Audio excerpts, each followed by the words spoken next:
infinite banking. And again, to be fair, Yeah. it's not necessarily their space. They're not in it, but it's No. so ironic because the assumption is almost made of like they even call it an investment. So investment versus this investment, and then they go down to let's look at the rate of return.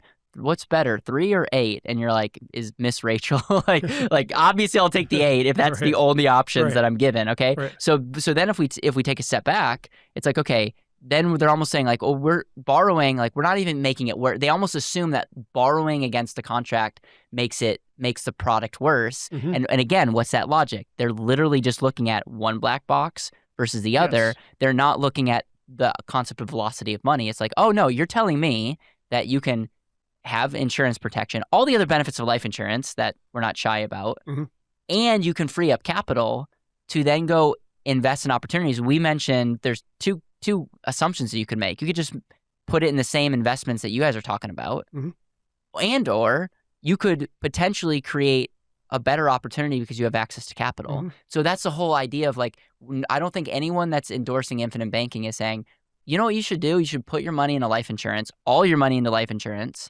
Don't touch it, and that you're going to get a better outcome. There's probably people out there that teach that, but most people that talk about infinite banking are talking about using money. We could get critical there, but that is a big part of the pitch of the presentation when it comes to life insurance, and even like my book, The And Asset.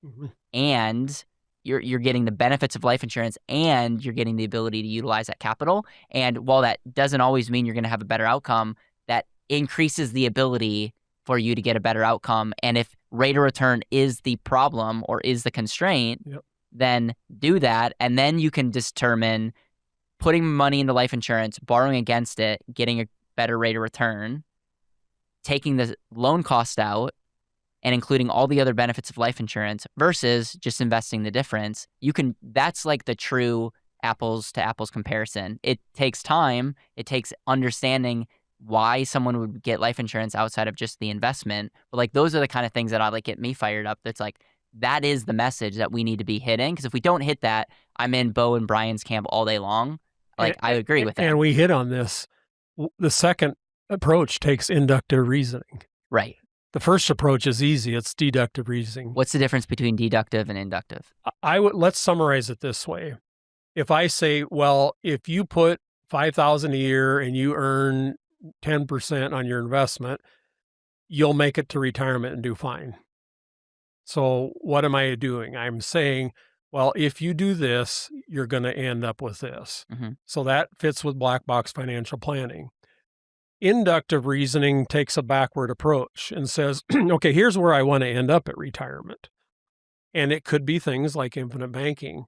But I want to back up and say, okay, what are various things I could be considering to get me to that endpoint? And what are the various ramifications of each one of them?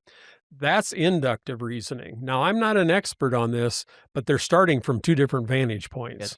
Okay? Any other points you want to make on point number 7? No, I think that's good enough for now. They got plenty of content. I love it. All right, point number 8. As we're getting close to landing the plane here. Point number 8.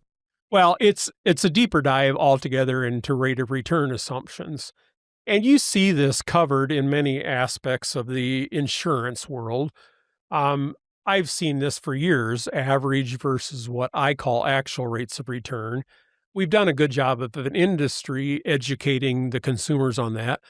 I don't think the investment world has. So if we're going to apply this in the insurance world, we also need to be applying this for full evaluation in the investment world. And the reality is there are differences, big differences in average rates of return versus geometric rate of returns, or what I call actual. An average rate of return is simply adding up all the returns you've experienced and dividing it by the number of years. That has nothing to do with how it impacted your underlying account values. And so that's a starting point. So we're going to build on that a little bit. We also want to start getting into the drag of fees and costs. Now, I'm not talking about the fees of a mutual fund company. I'm not talking necessarily just about the cost of a low-cost index fund. I'm also talking about, in this world we live in today, the push is for assets under management by investment advisors. We know that Brian and Bo are both IARs. I also am an IAR. I get paid a fee for assets under management.